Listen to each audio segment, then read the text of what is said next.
Viewers, welcome to our channel. Today our topic is hybridization. This will be the second in the series of fundamental principles of organic chemistry. Let's start our topic. Hybridization जो basically base करती है वो है carbon पे. Carbon atomic number 6. इसकी electronic configuration ground state में 1s2 2s 2 2p x 2py and 2pz. तो 1 electron. Ground state में इसके पास जो है ना दो ऑर्बिटल ऐसे हैं जो कि पार्शली फिल्ड हैं. ठीक है, यहाँ पे लग रहा है कि कार्बन डाइवेलेंट है और 2 बॉन्ड बनाएगी, जबकि कार्बन तो हमेशा 4 बॉन्ड बनाती है. ठीक है, तो क्या होता है एक्साइटेड स्टेट में क्या होता है 1s2 2s 2px 2py and 2pz. इसके पास जो 2s में 2 इलेक्ट्रॉन्स होते हैं वो एक जम करके कहाँ चला जाता है 2pz ऑर्बिटल में. 2pz ऑर्बिटल में. तो यहाँ पे अब इसके पास 4 के 4 बॉन्ड ऑर्बिटल जो हैं वो पार्शियल फिल्ड हैं. जाहिर आप दूसरे के साथ बॉन्डिंग करेगी तो 4 बॉन्ड बनाएगी. लेकिन बात यह है कि इसके पास 2s के पास कहाँ से एनर्जी आई कि ये अपने इस एक इलेक्ट्रॉन को एक्साइटेड करवा सके और वो जंप कर दे 2pz ऑर्बिटल में. ठीक है, तो वो एनर्जी कहाँ से आती है जब 2px और 2py और जो बॉन्डिंग कर रहे होते हैं तो जाहिर है फॉर्मेशन ऑफ बॉन्ड फॉर्मेशन एक एक्सोथर्मिक प्रोसेस है. ठीक है, एक्सोथर्मिक प्रोसेस है, इसमें हमेशा एनर्जी रिलीज होती है. तो वो एनर्जी कौन गेन कर लेता है 2s ऑर्बिटल, और गेन करने के बाद इसका एक इलेक्ट्रॉन एक्साइटेड होके कहाँ चला जाता है 2pz ऑर्बिटल में. इस तरह से कार्बन हमेशा कितने बॉन्ड बनाती है 4 बॉन्ड. ठीक है, जब एक्साइटेड हो जाते हैं तो इन सब की एनर्जी सेम हो जाती है. अब ये सेम एनर्जी का कॉन्सेप्ट हमें कौन क्लियर करता है हाइब्रिडाइजेशन ही ये है. और एक बात आपने याद रखनी है कि बॉन्ड फॉर्मेशन, इसके अलावा एक्साइटेशन और हाइब्रिडाइजेशन प्लस हाइब्रिडाइजेशन ये तीनों के तीनों प्रोसेस एक ही वक्त में हो रहे होते हैं. जब बॉन्ड बनता है तब एनर्जी रिलीज होती है जो कि एक्साइटेशन में यूज होती है. उसके बाद कौन सा प्रोसेस होता है हाइब्रिडाइजेशन का. अब चलते हैं इसकी डेफिनेशन की तरफ. ये इसकी डेफिनेशन है. It's a hypothetical process of mixing of atomic orbital of valence shell. इसमें वैलेंस शेल के जो एटॉमिक ऑर्बिटल्स होते हैं वो आपस में मिक्स करते हैं. ठीक है, जिनकी एनर्जी जो कि हाइब्रिडाइजेशन का प्रोसेस होने से पहले उनकी एनर्जी भी डिफरेंट होती है. Differ in shape and energy भी डिफरेंट होती है, शेप भी डिफरेंट होती है. But belong to same shell of same atom. लेकिन वो एक ही एटम के एक ही शेल से होते हैं. ये आगे जाके आपको क्लियर हो जाएगा. और जब हाइब्रिडाइजेशन हो जाती है उसके बाद जो एटॉमिक ऑर्बिटल वो बनाते हैं उनकी एनर्जी भी सेम होती है, उनकी शेप भी सेम होती है.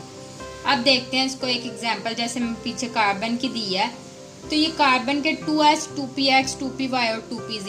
ठीक है, अब इसमें हाइब्रिडाइजेशन नहीं हुई. हाइब्रिडाइजेशन होने से पहले 2s की शेप है स्फेरिकल. ठीक है, और p की ऑब्वियसली क्या होती है डम्बल शेप होती है. ठीक है, लेकिन जैसे ही हाइब्रिडाइजेशन होगी और एनर्जी भी अभी इनकी डिफरेंट है, इसकी कम है इनकी ज़्यादा है. ठीक है, हाइब्रिडाइजेशन होने के बाद जब इन चारों ऑर्बिटल ने आपस में मिक्सिंग की, ये मर्ज हुए, तो इनकी एनर्जी और शेप सेम हो गई और वो कुछ इस तरह की थी. ठीक है, हाइब्रिडाइजेशन के प्रोसेस के बाद इन चारों की शेप ऐसी हो गई और इनकी एनर्जी भी सेम हो गई और इनकी शेप भी सेम. ऐसे ही है जैसे आपके पास 1 गिलास दूध और 3 गिलास पानी. 1 गिलास दूध की एनर्जी और है और 3 गिलास पानी की और है. लेकिन अगर आप इन दोनों को मिक्स कर दें और इसके बाद एक सोल्यूशन जो हमारे पास लिक्विड बनता है जिसे लस्सी कहते हैं, तो उसकी एनर्जी तो ओवरऑल सेम ही होती है. इसी तरह ये ऑर्बिटल मिक्सिंग होने से पहले इनकी शेप और एनर्जी डिफर होती है, लेकिन मिक्सिंग के बाद ये सेम एनर्जी सेम शेप के ऑर्बिटल बन जाते हैं. ऐसा होता है क्यों, ताकि कार्बन या जितने भी और कंपाउंड जिनमें हाइब्रिडाइजेशन एटम जिनमें हाइब्रिडाइजेशन होती है ताकि ये बॉन्डिंग कर सकें. इनकी टाइप्स 3 इसकी टाइप्स होती हैं बेसिकली. 1s sp3 sp2 और sp हाइब्रिडाइजेशन. ठीक है, sp3 में s का कैरेक्टर 25% और P का 75% कैरेक्टर होता है. sp2 में 33 और 66 पी का करैक्टर होता है, ये एस का और ये पी का, जबकि एस पी में दोनों के 50% होते हैं character. One by one in तीनों को डिस्कस करते हैं। स्टार्ट करते हैं हाइब्रिडाइजेशन की फर्स्ट टाइप जो कि है sp3 hybridisation. sp3 hybridisation first of all तो आप लोगों ने इसकी डेफिनेशन लिखनी है, जैसे मैंने हाइब्रिडाइजेशन की बताई है सेम वैसी स्टेप आप लोगों ने फॉलो करने हैं। जो स्टेप जो इसमें डेफिनेशन में डिफरेंट है वो मैंने 2 मेंशन कर दिए हैं। फर्स्ट तो ये है कि sp3 hybridization is a hypothetical process of mixing of 1s and 3p atomic orbitals of valence shell के एक s और 3p ऑर्बिटल आपस में मिक्स करेंगे, ठीक है, which may differ in shape and energy but belong to same shell of same atom के same shell से बिलोंग कर रहे हैं और प्रोड्यूस क्या कर रहे हैं, to produce 4 new hybrid orbitals, ठीक है, which have same shape and energy is called sp3 hybridization। First of all आप लोगों ने ऊपर ये इसकी डेफिनेशन मेंशन करनी है। देन चलते हैं इलेक्ट्रॉनिक कॉन्फ़िगरेशन ऑफ कार्बन की तरफ। क्या होती है ग्राउंड स्टेट में मैंने मेंशन कर दिया। एक्साइटेड स्टेट में क्या होगा कि 2s और एक इलेक्ट्रॉन जंप कर देगा 2p में, और ये एनर्जी कहाँ से आई है मैं पहले ही एक्सप्लेन कर चुकी हूँ, ठीक है। उसके बाद ये 2s की शेप स्फेरिकल होती है, 2px y और z की डंबल होती है।